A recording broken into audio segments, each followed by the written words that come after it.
L'écran nous accompagne partout, il nous permet, tout nous oblige à travailler tout le temps et pour apprendre à s'en détacher, vous allez le voir, les méthodes sont parfois radicales, Mathieu Robert.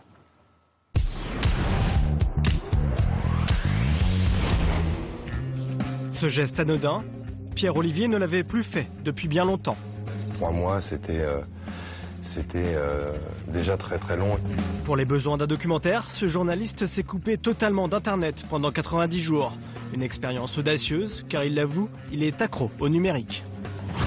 Dès que j'ai rien à faire, je fais comme tous ceux qui n'ont rien à faire.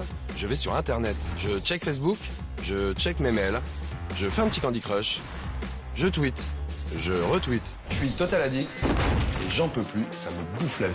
Durant son sevrage, Pierre-Olivier a dû réapprendre à vivre sans être connecté et à redécouvrir les bienfaits de l'ennui. Ces moments d'ennui sont fondateurs, ils sont fondamentaux. C'est des moments qui permettent déjà d'assimiler les informations qu'on a eues avant, qui permettent l'imagination, qui permettent la création, et que ces moments-là sont fondamentaux.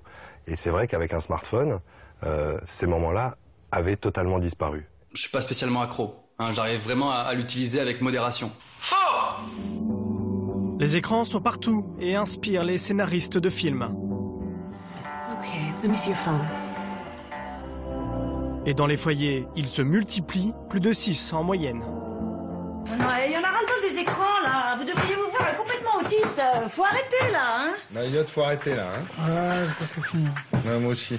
À la manière de Pierre-Olivier, certains cherchent à fuir cette société ultra connectée. On appelle ça la digital detox et c'est devenu un business à part entière. De la colonie en mode babacool aux États-Unis au camp militaire pour les jeunes Chinois.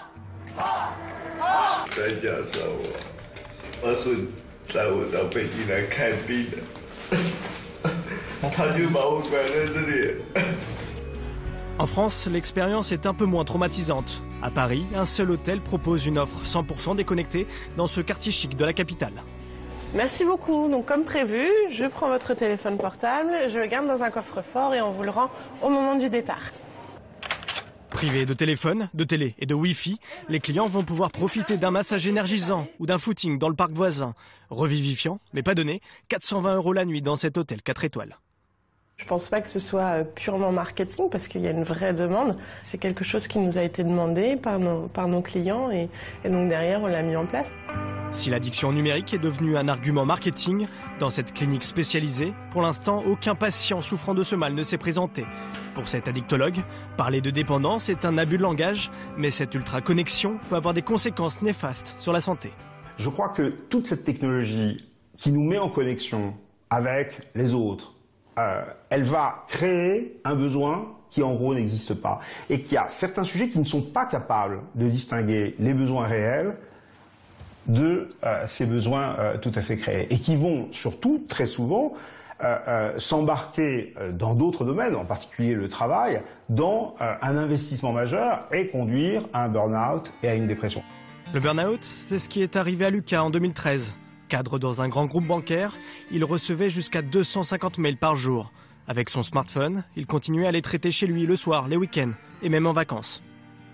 Ça m'est arrivé effectivement d'être dans des situations où mon ami me prenne mon téléphone pour le cacher pendant ces 2 ou 3 jours, mais très vite je supportais pas d'imaginer que mon téléphone soit caché et j'essayais de le retrouver pour pouvoir vérifier qu'il n'y avait pas de mail ou de sujet urgent ou pas de coup de fil urgent qui arrivait pendant ces jours-là et on n'arrive pas à couper complètement et donc on est dans une logique où on reste totalement accro à l'outil.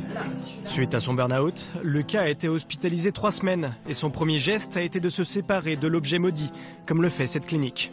Donc on a une boîte pour chaque patient où se trouvent les affaires personnelles des patients, donc le téléphone.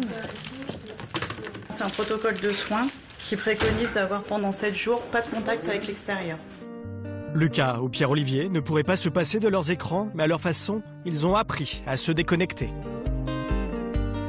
Je peux vous dire que le débat sur Closer a continué pendant le reportage de Mathieu Robert. Si on apprenait à s'ennuyer à propos de désintoxication numérique, prendre le temps de s'ennuyer en 2015, ce serait une bonne résolution. Moi je suis pour, c'est mon côté réac, mais je ne suis pas du tout accro moi aux écrans, aux portables, et j'espère que mes enfants ne le seront jamais. Ça va être difficile ça. Ils ont quel âge vos enfants? Encore une fois, c'est une question. On parle de vie privée. Ils ont quel âge vos enfants? Ils ont entre 20 et 5. Et ils sont pas trop accros, ça va? Et ils sont pas trop accros, non. C'est une question aussi de volonté, des parents en l'occurrence. Allez, juste à propos de